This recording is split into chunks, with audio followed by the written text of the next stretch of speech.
Welcome, everybody. We'll just wait a minute or two for the others to log in.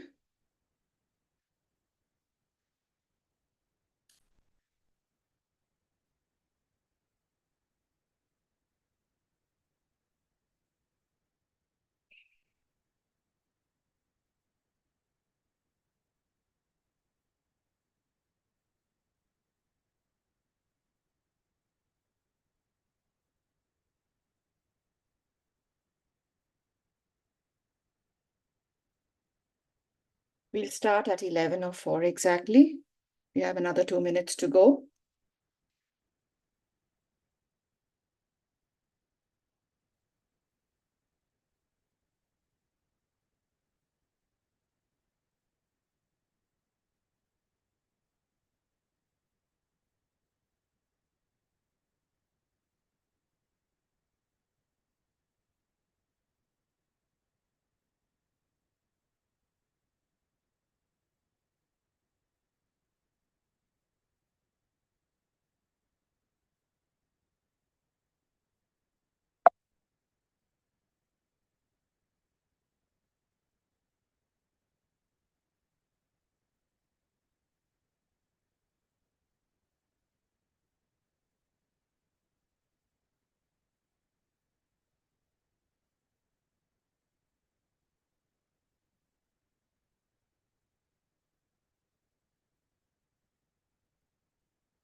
I think we should begin now.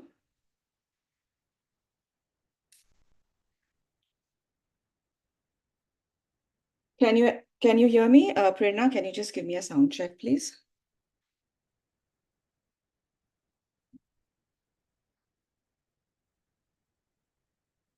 Yes, we can hear you. All right. Okay, let me move on to the next slide now. Let's begin the presentation. Welcome everybody to the Red Pen's application essay workshop. Thank you so much for turning up on this Saturday morning to get a lowdown on how to make a good presentation of your university essay. I promise you that in the next 1 hour, I am going to explain to you how to present the SOP in such a way that you will be able to convince admissions officers of your suitability and most likely turn the decision in your favor.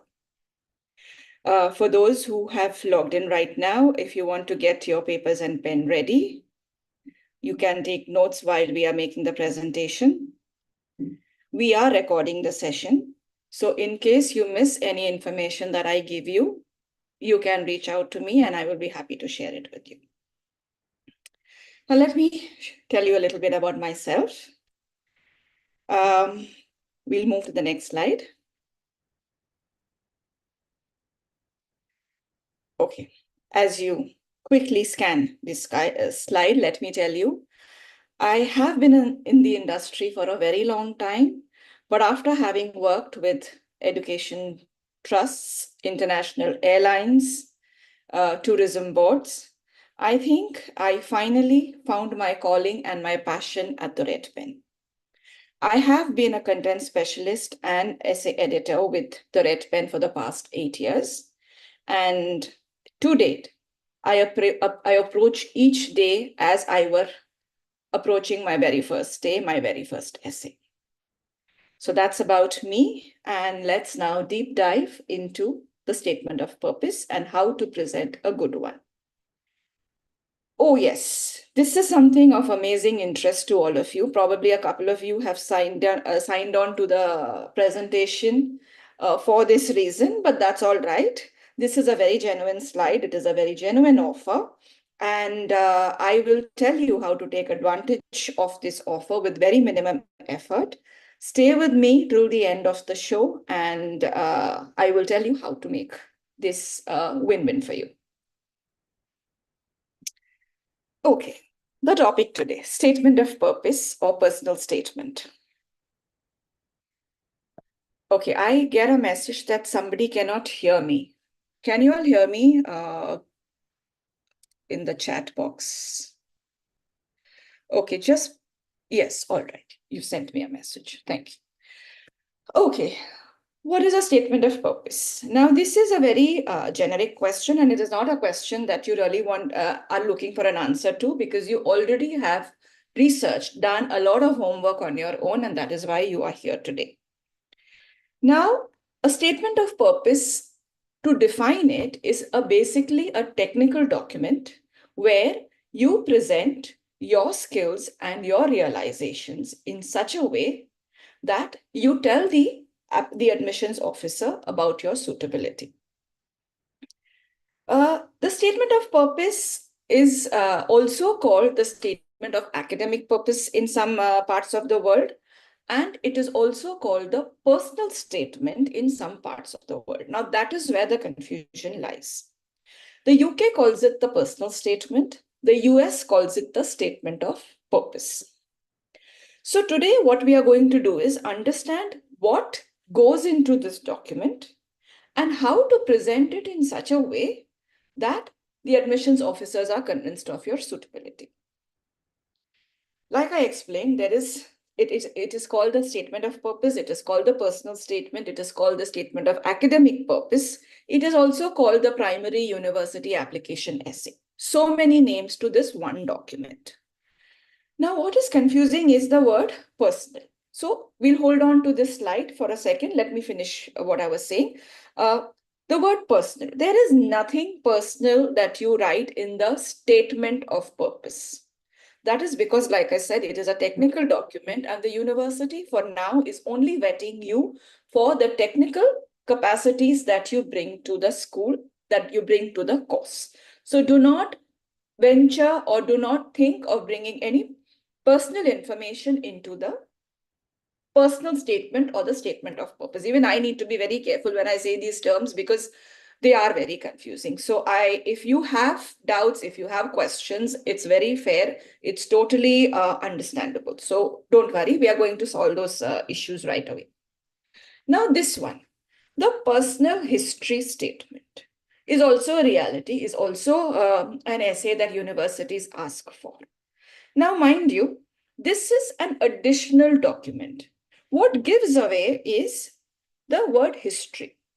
They want to know your history, your person, who you are, what you are when you're not studying, who you are when you're not thinking of your goals, who you are when you're not going out there and trying to plan your career and your future. Now, this is the personal history statement. So, what happened is universities like Stanford, Duke, Berkeley, the let's say the highly ranked ones, before 2020, they had this personal history statement and they categorically called it out. This was always the additional document. COVID came, and what happened is the tests became optional. So the other universities, the A grade universities and the B plus universities also needed more information from the applicant to evaluate their suitability. More universities started asking for the personal history statement. So more often now than before, you will find the need to furnish this one document called the personal history statement. Now, what do you put here? I can give you an example of, say, you are from the highlands of Kerala and you are aspiring for a master's in environmental studies. So you could probably, while you show your technical capacities in the statement of purpose that you have a Bachelor of Geography and you are exposed to the community and you are very well versed and prepared with the concepts that will be required in the environmental studies course. What really drives your passion is when you were growing up in those beautiful highlands, the struggles that you experienced, having to ride on a bicycle 45 minutes one way to go to school every day for 10 years. Also, in the last few years, all those monsoons and all those landslides causing havoc in the natural vista of this highland, and your goal of wanting to build sustainable habitation for the workers there because you connect with them.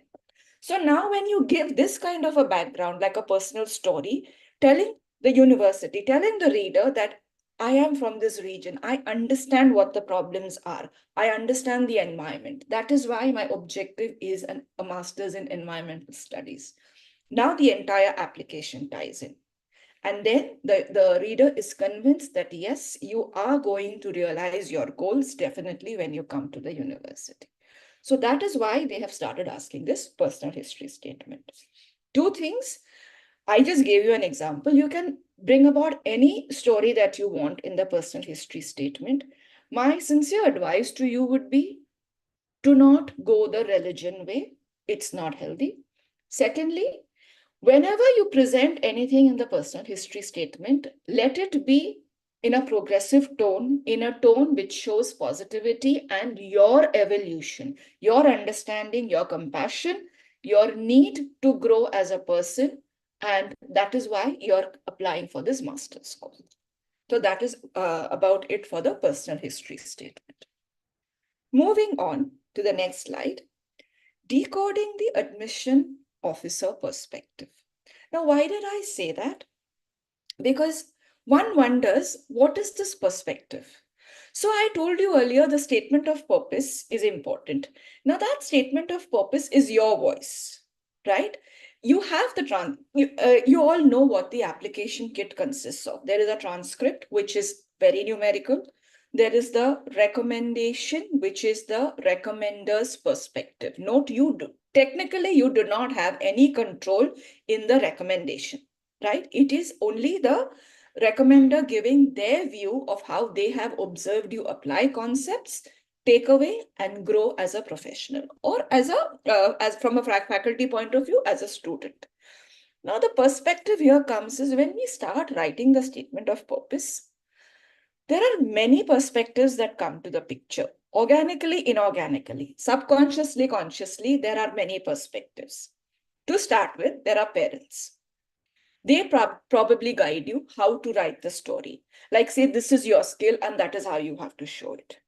You as an applicant will go to 5 of your peers and speak to them. I am applying, what should I write? You will go to the internet, you will get perspectives from all those people who love writing blogs and who love giving out a lot of gyan, saying that this is what you should put in a statement of purpose. Then you will go to your seniors. A lot of my applicants have done this. They go to their seniors and they ask, what should I put down? Now you see how many people are influencing your story. By the time you write that first word in your document, by the time you start thinking of what you should put down, there is a lot of perspective already going around in your mind. Honestly, all that is not going to help you. It is not. The only thing that will help you is you start thinking of who are you writing for? Are you writing for your parents, your seniors, your peers? Who are you writing for? You are writing for a very niche, a very closed group of an admissions committee, which might not consist of the subject department faculty. Sometimes they do, sometimes they don't. Very often they don't. There might be an alumni on that panel. There might be the dean of a department or the dean of the university on that panel.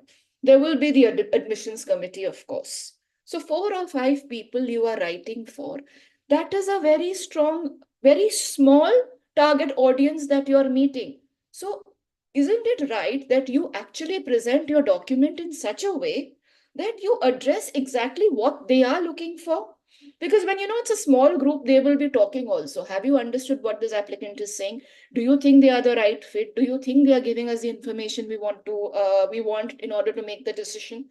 Give them the information they are looking from the very first word, and you will start swinging the decision in your favor from the word go. So, perspective wise, the first thing that you must remember is your audience is not anybody who you know. They are not going to hear your sound. They are not going to see your picture. They are not going to see how you emote or how you are using your body language to give them information. The passion in your voice is not going to be seen by them. So give them the information in such a way that answers all their questions from the very beginning. But we will as we move on, I will show you also how to make that presentation so strong and powerful. But before that, objective narrative elements. Now, yeah, this is something at the Red Pen that we have put together, a way of addressing the components of the statement of purpose. Now, I like to do it in this way because once I understand who my target audience is, I know what I can put down very strategically. And I like to, like I keep saying, and I'm saying it again, this is a technical document. This is a document about your skills and your realizations and about the capacities and the proficiencies that you bring to the university. Therefore, first thing is what I do is I break up the entire statement of purpose into two, objective and subjective. We will first deal with the objective and then come to the subjective later. Now, the objective aspect of the essay, in my opinion, and the way I explain it is that component of the statement of purpose, which highlights your capacities and is from your past, which means it also gives you realizations and where particularly you have been evaluated in school, in college. When I say school, please understand you are all graduates. In international parlance, school means college where you are right now. So when you're in school, you are evaluated for your courses, for your transcripts. You have a grading system where you are told, assuming it's Anusha, you are very good with this and you are not so great with that. At work, you have appraisals. They evaluate you as for your professionalism. They evaluate you for what you bring to to that particular job and how you enhance the purview or the profile. Very often, you start writing your your statements of purposes and your stories with "I was tasked to." So that task, what extra you bring into that task, is what your appraisal is all about. So this is the past which you can very easily talk about. Now, here in front of you is a list of 5 things, various stories that you can make. Now, what are these stories? So I always say the objective part of the essay is the main part. It's the context which you own. Everything else, your motivation. Most of my applicants come to me and they start off with the motivation story. But I ask them, but where is this motivation coming from? What is the foundation of this motivation? You need to convince me that if I say I want to get onto the moon and build a house there, you have the wherewithal to do it. Now, how do you do it? These are the 5 things which you can leverage, and I will tell you now how. So, assuming you are a fresh graduate. So, fresh graduate is one who's either in the final year, senior year of school, or who probably has 1 or 2 years of work experiences. Now, all the others, 3 and 4 years of work experience, all of you people are seasoned, are professionals in the industry. Fresh graduates, you can talk about the most recent courses and projects and the internships that you have done. Now, remember, I said the word recent. Recent is because, again, there is this habit, which I see very often, that people want to go all the way back into their high school. High school is 11th and 12th grade in India. Talking about what you did in high school doesn't really help because you're already in college. You need to show what you are doing today. Assuming you went to grade 3, you would have only gone to grade 3 because you did very well in grade 1 and 2. You had the capacity to go to grade 3, so you went. Similarly, you had the capacity to come to college. So high school is done and dusted. Leave it aside. Focus on where you are today. Either you are in college or you are in first year in the industry doing some work. Now, so in that case, I would say your statement of purpose should only cover the past 3 years, outer limit 3 years. 2 years are ideal because they are very committed. That is exactly what you're doing right now in the industry. 2 years are ideal, but I'll say 3 years is fine because that allows you to also speak about the final year in college. Now, courses and projects. Assuming you are doing a capstone, your dissertation, your research project, your classroom assignments, there's so much that happens in school and in college. Application related work, translation work, translation of academic concepts. All of that you would do projects that you would undertake. Say for a marketing student, if for whatever reason they had this behavioral psychology assignment in class. Now they've conducted the assignment, they tell me they used this particular technique and this particular methodology and this concept to arrive at the outcome of the assignment. Now, what are the insights they get out of this assignment? Remember, it's marketing behavioral psychology, which means they understand that the emotional influences that come into play when people are buying, making their purchases. They also understand what are the other factors that drive people to go out and make their purchases or spend money. So this is an insight that they get through that particular assignment. Talk about that as well. So that is one story completed there. Assuming that was your capstone, you did a marketing project on behavioral psychology, you speak about the techniques you used, and then you speak about the insights you take away. Similarly, internships in the industry. Now, what are internships? So, for all those who are in your final year of school, in your senior year, my sincere advice is try and go and get an internship under your belt now. If you have not done it in the past 2 years, all right, that's finished, that's over, we've moved ahead. Do it now. For those who have been very proactive and have good internships already, excellent. Now here is how you will leverage them in your statements of purpose. Okay, so an internship is where you bring concepts from college and from school and you apply it in the real world, and you get also build professional skills. You also get exposure to the industry. Assuming you are a marketing student, yes, that's the example we are holding on to. So you had a summer internship at a pet store, right? Small 1 month summer internship at a pet store. Now, what all can you do there? It's not only about going and cuddling the nice furry babies. It is also about inventory. You have managed all the inventory of all the animals there and of all their feeding schedules and their cleaning schedules. And then you have also brought in your marketing and you have invited an influencer to help promote that particular store. All right. So you have applied a learned concept. So you will talk about that. Now, you probably want to speak about the insights and the realizations you take away. So you probably realize that finally, pet stores are really booming. It is a huge market. And yes, this is somewhere you probably want to, come back to your classroom and say there are so many new ways of doing marketing. Now, when you go into a cross-sectional learning, I'm going to mix two concepts together here. Assuming after your marketing course, you want to get into psychology because obviously the two are related. So once you have your digital marketing concepts in place, understanding human psychology is very important for you to excel. So you probably have conducted a data analysis at the pet store. And finally, through all the computation and through all the realizations, you come back that low income, high income groups do not matter. Everybody spends equally on pets. Now, that's a great insight because that is one industry where you can probably say, all right, we can put money into that industry. My examples are very base level because I address a vast range of people. So that's why they are very on a fundamental level, but just so that I am able to explain my point of view to you.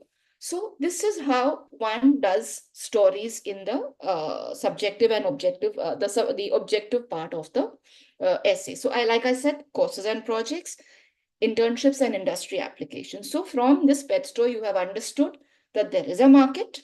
You have understood how to apply learned concepts like call the influencer, and then handling all the influencer nakras also gives you your professionalism, like how can you negotiate? How can you actually leverage, like, in little money, get more out of them? All this is marketing. All these are principles. So this is something that is not taught to you in the textbook, but you have learned it on the go, on the job, which is something you want to bring into the statement of purpose, because this is what makes you now as ready for the next step. So like I said, so we spoke about internships, now cross-sectional learning, like I said, from marketing to psychology, from economics to data science. And there are So actually, right now, 2023, 2024 is the time and age for cross-sectional learning. So if anyone's considering it, you are doing the right thing. There is a lot of scope, and there is obviously a lot that goes into it. You have to worry about prerequisites and all that. But this is a good thing that you should keep in mind. And when I talk about cross-sectional learning, yeah. So this is something I want to tell you is, so the marketing student going into psychology. But you see, my example was I was focusing on marketing and not psychology. A lot of times what applicants land up doing when they are doing this cross-sectional learning is they focus on the future and they forget what they have actually done in the past, which means right now I am a marketing student. If I only harp about psychology, it's not going to work because I'm not a psychology student. The transcript and the degree I'm going to take to the university is in marketing. So I have to establish myself as a student in marketing first, and then align my goals for the future into the region that I want to get into. Other than that, you have college activities, you have professional engagements. So many of you do. So many of you are doing so many activities in college, particularly joining clubs and leadership and marketing, motivational speaking and literature work and research and economic entries. And there is so much happening. You can talk about that as one story. So I'm going on about these stories because these stories collectively form your academic profile, right? We are selling you as a student who is competent, who is ready for the next level, who knows where he or she is going. Okay. Professional engagements. We have like CAs and CFAs and all that. They have a lot of other professional engagements.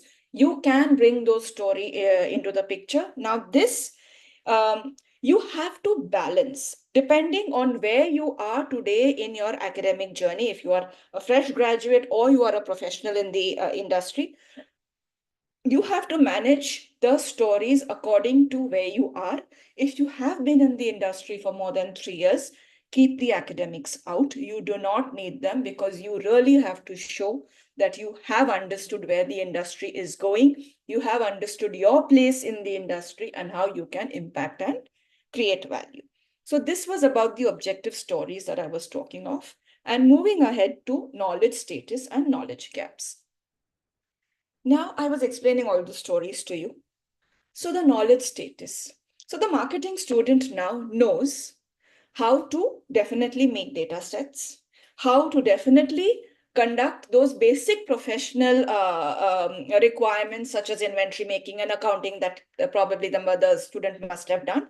So that becomes the status. I know this. I know how to conduct this, and I can definitely lead this particular activity. Lead. Remember that word lead, we'll come back to it.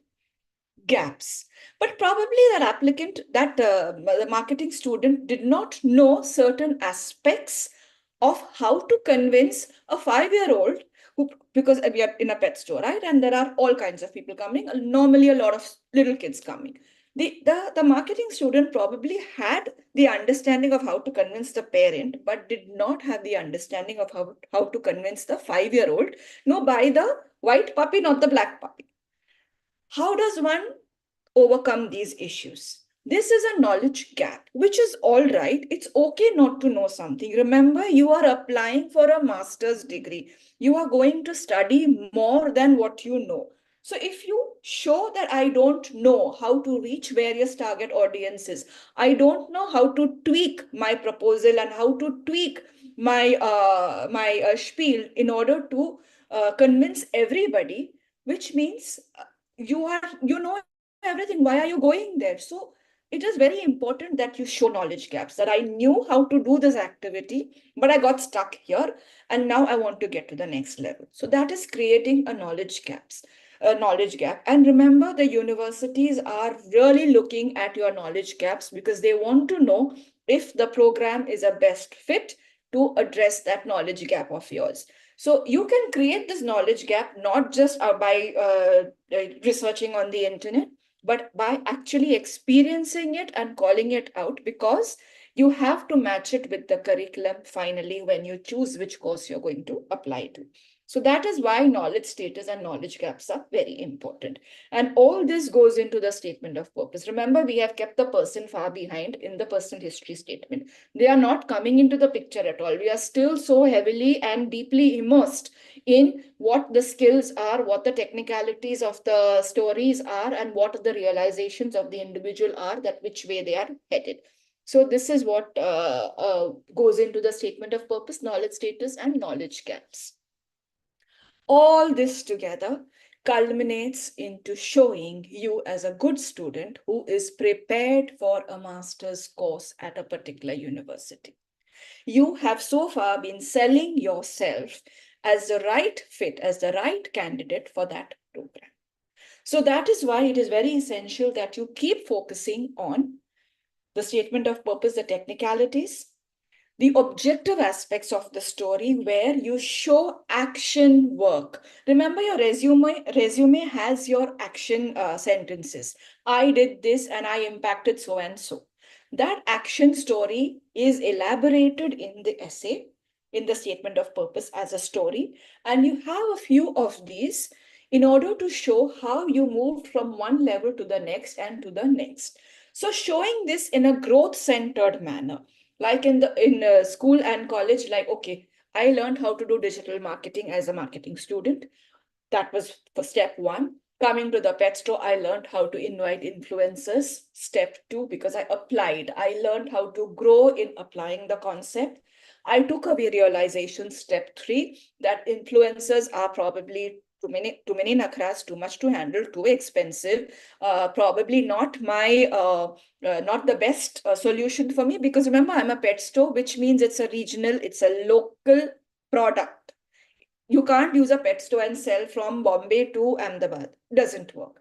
It is a kind of a product and a commodity which only services its regional, its locality, which means too much investment doesn't work. So influencer, not a smart thing. So growth-centered story, present these stories in a certain way to show I know how to conduct this, I don't know how to conduct this. I realize now that I need to go to the next level. If I want to achieve my career goals, I need to prepare. I am prepared. I am ready to come for a master's degree. All right. So with that, we can then move on to the subjective aspect of the essay. Like I said, a lot of my applicants come to me saying, ma'am, I know what I want to do. Nimisha, my goals are very clear. I have already researched them. They know everything. But I keep telling them, knowing everything is not going to convince a trained eye, a very well-exposed person, that you know it all. You have your objective aspect of the essay, which will have to support this subjective aspect of the essay. If you say, I am a good marketing candidate, if you have to show that you have actually done that kind of work in the industry, and that is how you have grown into a good marketing candidate, ready to get into psychology. So the subjective aspect of the essay, the realizations. Now, I've spoken quite a bit about the realizations in connection with the objectives, because they are basically, they go hand in hand, but the realizations are difficult because they are your own take on that activity, which means it's not there on the internet, it's not there in any textbook. And the way you present it, the way you have taken away and what you have understood is what the reader is reading, which means it could be a unique take. You can say, I thought the moon looked blue to me last night. I will have to accept it, because if your objective aspect of the essay is convincing me that you probably looked at it with the blue glasses, obviously that is why the moon is looking blue to you. So then that story connects. That connectivity is important. That you can call out anything that to be your realization, but it needs to have a good grounding and good support from the objective aspect of the essay. They need to align. Motivations. I told you, I gave you that story about that child in Wayanad, in Kerala, and they now wanting to go for an environmental science course. there is a strong motivation in that story. Now, yeah, that person had a personal history statement to corroborate, to endorse their motivation that, yeah, that is why I'm coming. What about you? Probably you don't have a personal history statement. Then what do you do? How do you show that motivation that, no, I mean it? I know how bad it is when there are landslides and when there is life just comes to a standstill for weeks and months, and we are stuck. We don't have food, grains, people don't have housing. That is my motivation. How do you show it in a statement of purpose where there is very limited word count, where you are kind of pressed for space? So all this objective that you have done so far, you come and you, in very few words, in very short sentences, in one paragraph, explain where you come from and why you are headed in this direction. Remember, I mentioned that the environmental science student had a BA in geography. So you hold on to that. I mean, everybody doesn't need to have such easy links. I'm just giving it to you, but it is for, obviously, if you're going in for a master's for a particular course, there has to be some foundation. So whatever that foundation is, you build that link. So here, this person had a geography bachelor's. So yes, the reason I got into studying geography for my undergraduate degree was because I wanted to understand topography. I wanted to understand the climate and the environment and how things work, because I have been a victim of nature's devastation more than once. And that is why my bachelor's in geography has prepared me for a master's in environmental science. That link, that connection is critical. Without that thematic representation, your essay is not going to be complete, is not going to be convincing. So hold on to realizations. Think, give yourself time. I mean, when you have done the activity, maybe you've taken some insights and maybe you've realized something. Go back to those realizations, go back to those motivations, mull over them, chew, ruminate, whatever you have to do. Make it strong, make it convincing, and then present it for the reader. Remember, what you say, I have to accept. There is no backing other than your story to convince me of your motivation and your realization. So if you say you're going to do this, I just buy it, which means it needs to have strong backing, strong support. All right. Vision and goals. So vision and goals are, like I said, that is something that vision, maybe people kind of struggle with. Goals, everybody knows this is where I want to be. It's not enough, that is where you want to be. You must also research whether there is an industry for it. Now, remember, anything moving forward in the subjective part of the essay is all industry related. You must know exactly what you're talking about. Why are you going in for what you're doing? Again, environmental studies, you're going into that. The goal is to create habitable, sustainable housing. What is the industry saying? Yes, there is a need for it. There are not enough environmentalists in Kerala right now. I'm not sure, I'm just saying it so that you understand. But there are not enough environmentalists right now in Kerala to show the way of how to build this kind of a topography where such landslides do not happen. Have you done that research? Have you understood whether there is a market for this kind of an activity or there is going to be a scope for your career? Remember, universities are creating leaders. They want you to be the next Mukesh Ambani. If you are not showing that vision and you're not showing that conviction, they will wonder, but maybe XYZ is doing a better job. Maybe they will get there. And that way, my university's name will also go right up there. Yes, they wanted. Why not? I am a university. If I want you to come to my university, I want you to make something of the education I give you. So you knowing the industry, you wanting to make that profit, you wanting to change the status quo of the industry is exactly what universities want. So be sure your goals are well researched. They are in need. They are they are the necessity of the community, society, or industry today. Everything does not need to be for profit, not for profit. Everything does not need to be for society. You can think for the industry and then bring it back into society. We all live here and we all work.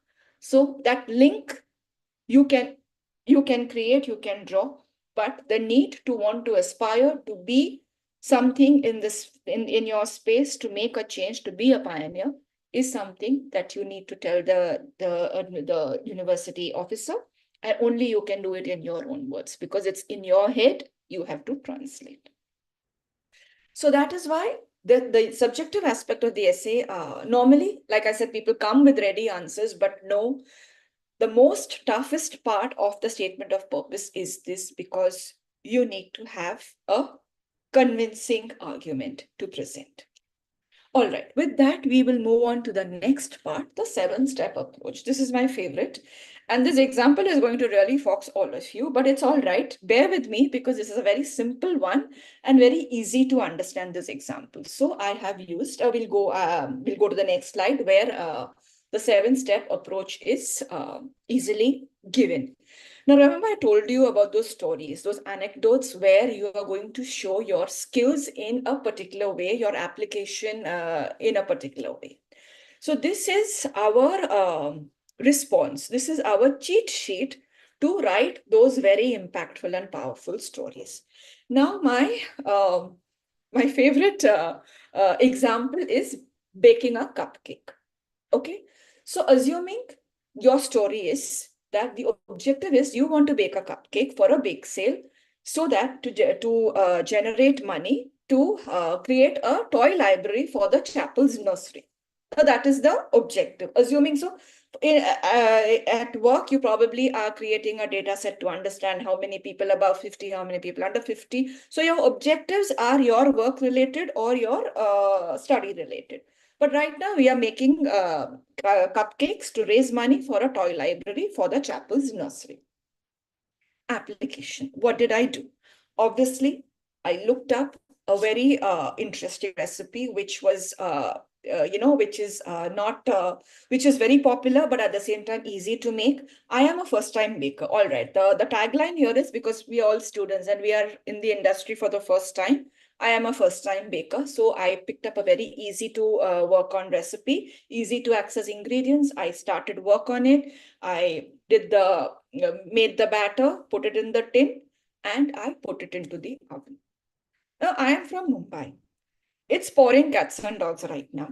There is a lot of moisture in the air. I got the temperature wrong. My challenge was that my cupcakes were turning brown on top.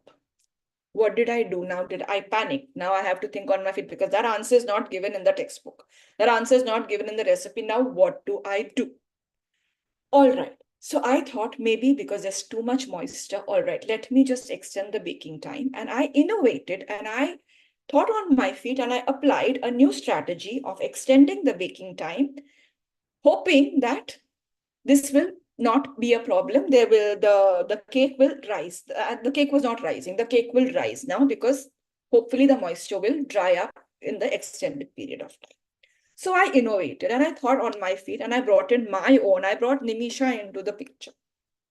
The outcome was yes. Fortunately, though it was a little brown, and though it took a longer period of time, I got a good batch of nice, moist, flavorful cupcakes. So what happened? First thing is, I am a first-time baker. I learned to bake.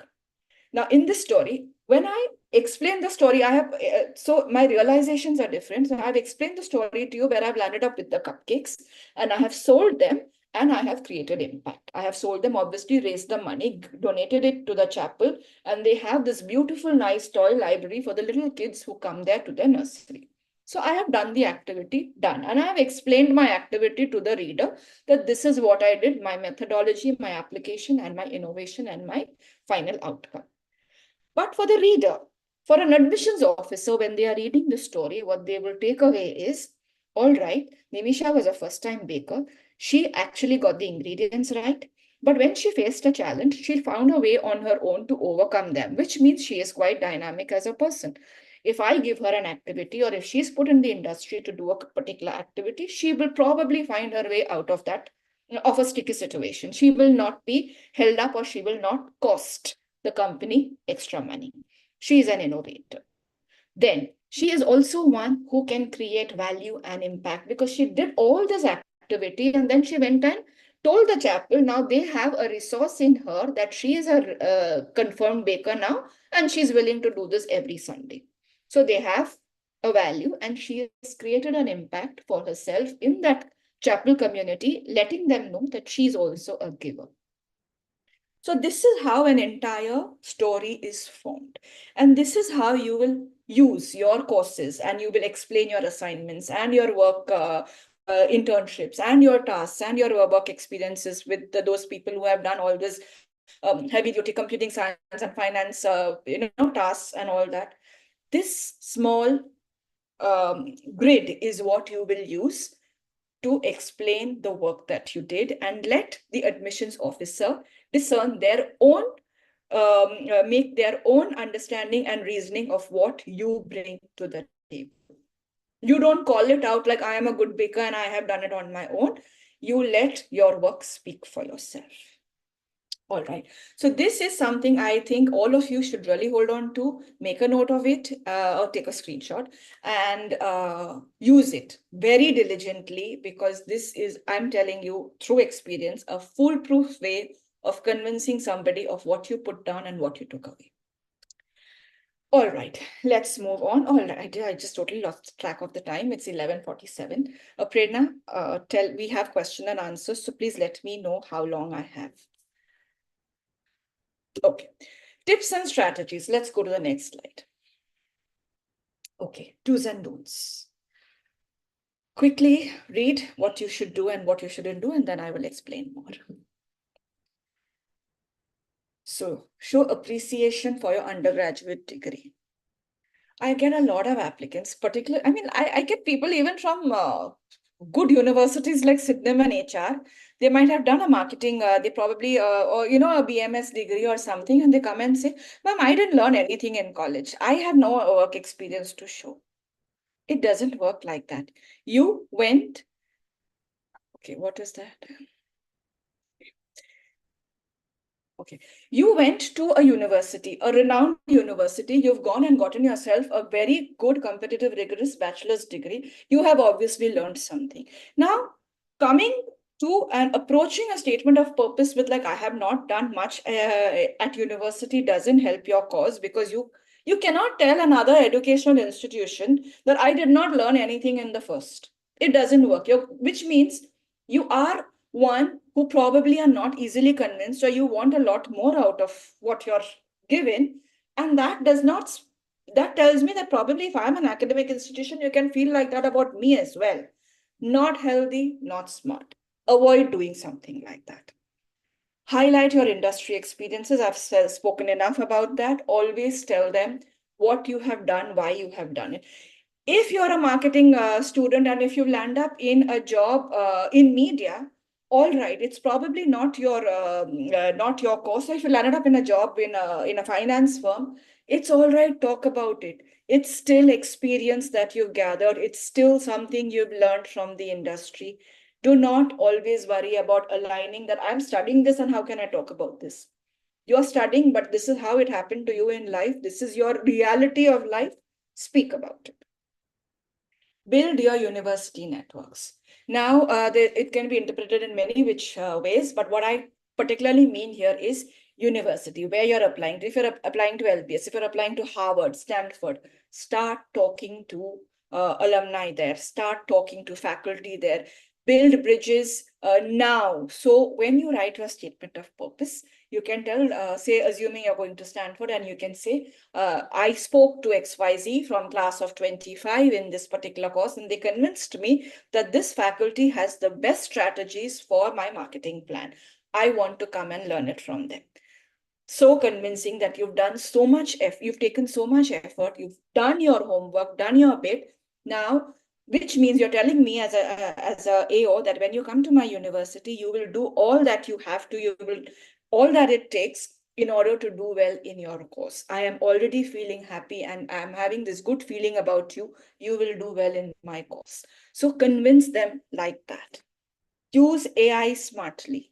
That's a very tricky one.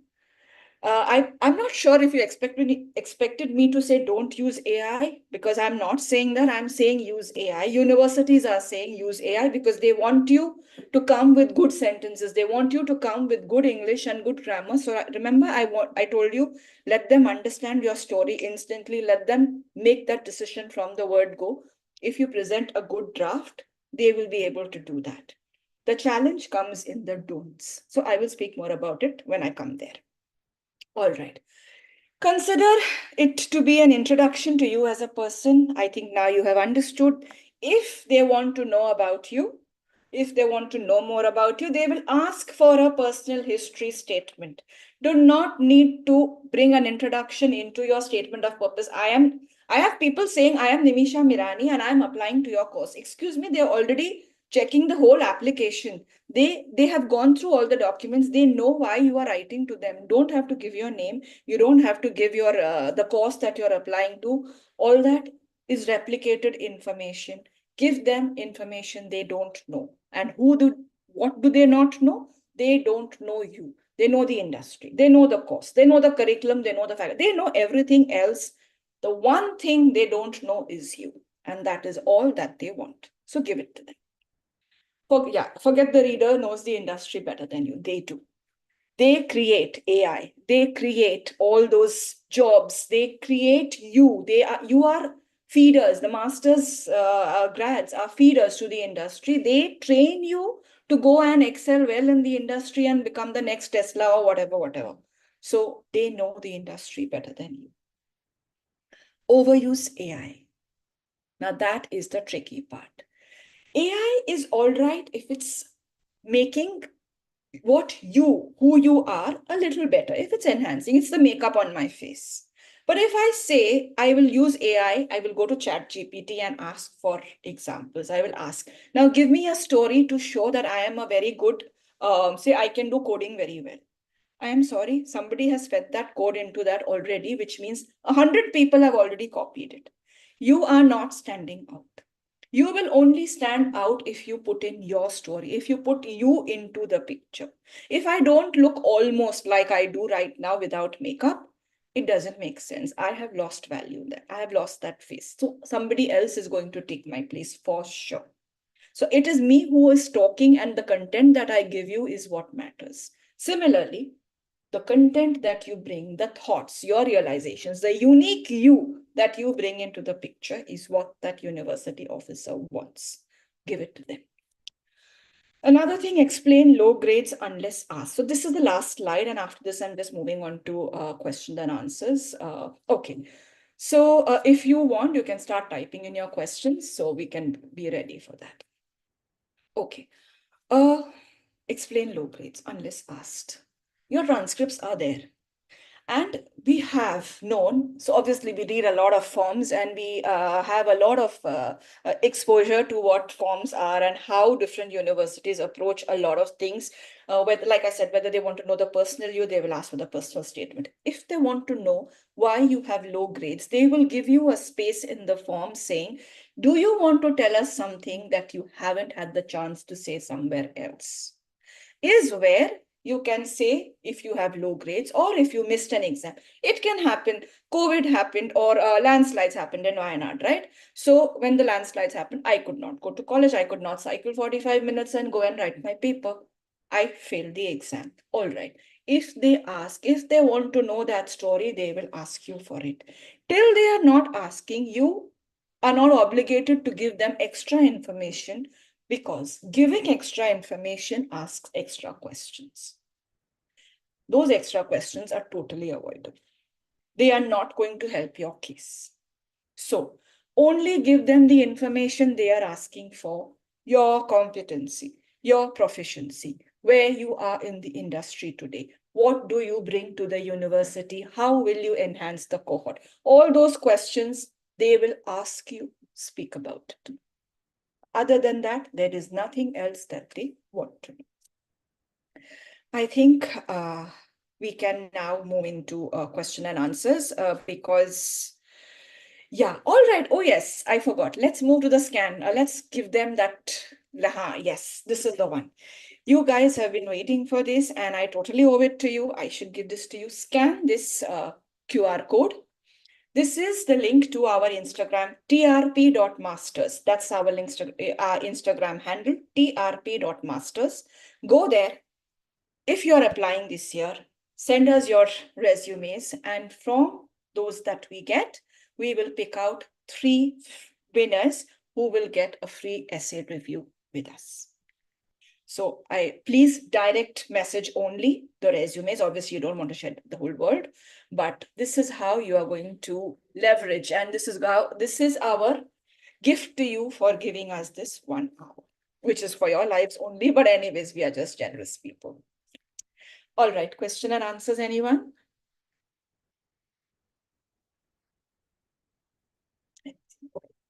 What about English literature students' application for Edinburgh? What about it? Sorry, is going to answer. Jocelyn is going to answer this question live. How is Jocelyn going? Okay. Pragati are also okay. So if Jocelyn is answering the questions, is there anything, Asha? Ma'am, I have a research experience which is not directly related to my field of study. Okay. How can I include it in my SOP to show my research experience? Just call it out. What was the reason you took up this research study? Now, Siddharth, you did this activity because of some reason, something directed you to do that activity. So that becomes your objective. It's fine if it is not connected to the long-term goal or it is not related to your past. It has given you skills of research, analytical skills, computational skills, ability to look for the right information in the right places. There is a hell of a lot that can come out of research activity. So if you've done that, excellent, talk about it. You will, once you start writing it, and then you look at the big picture, you will find signs that will help you connect it to your story. You can probably even tell in the university paragraph that I come with good research skills, so probably I can help XYZ, though I'm not connected in that field. If there is any research activity required, I can volunteer and do it. So you can definitely connect that story. That's a good one. How to fill or explain a career gap effectively? There is no good way of doing that, honestly, anonymous attendee. You will have to find a way of telling them what you've been doing.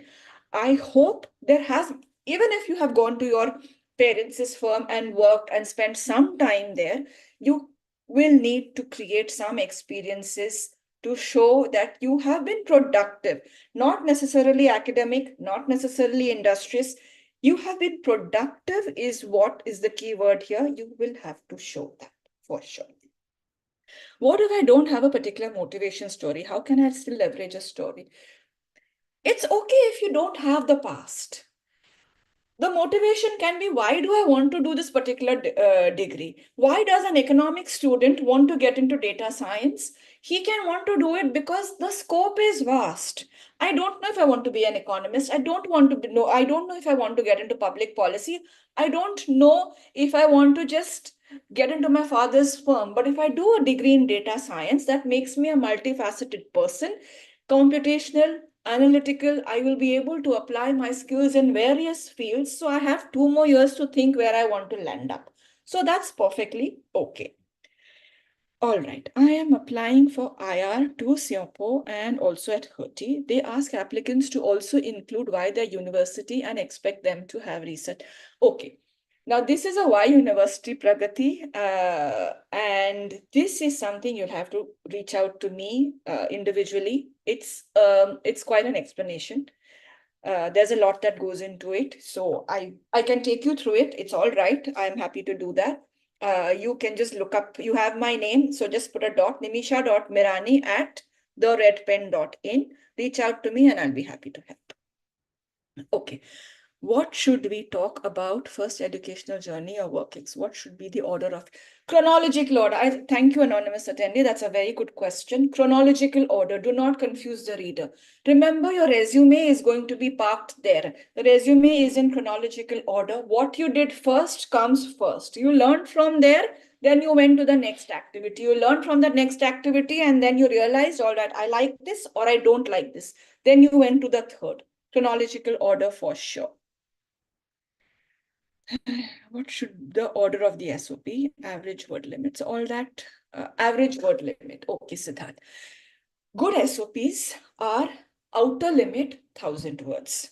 Some of the UK universities ask for 1,500 words. It's a trick question.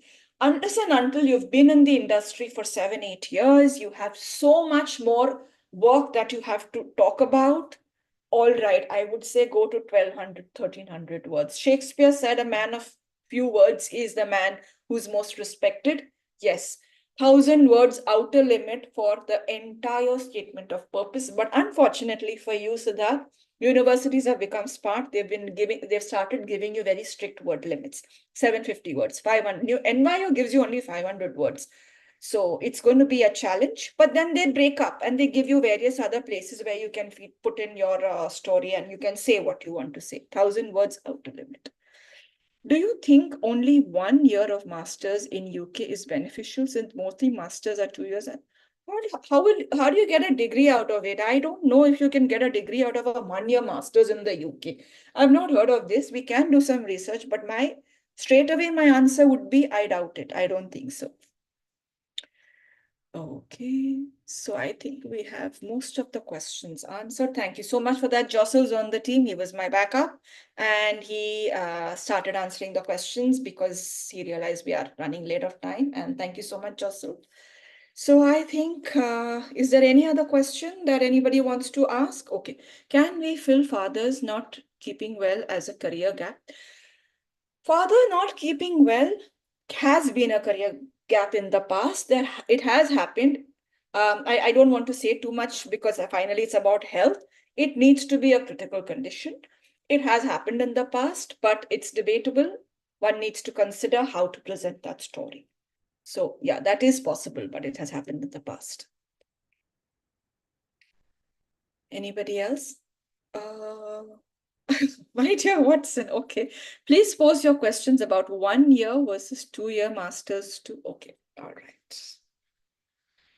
Yes, team.pg@redpen.in, I think. Thank you, all of you. You've been an amazing audience. I see we have been able to retain all of you through most of the presentation. So thank you once again.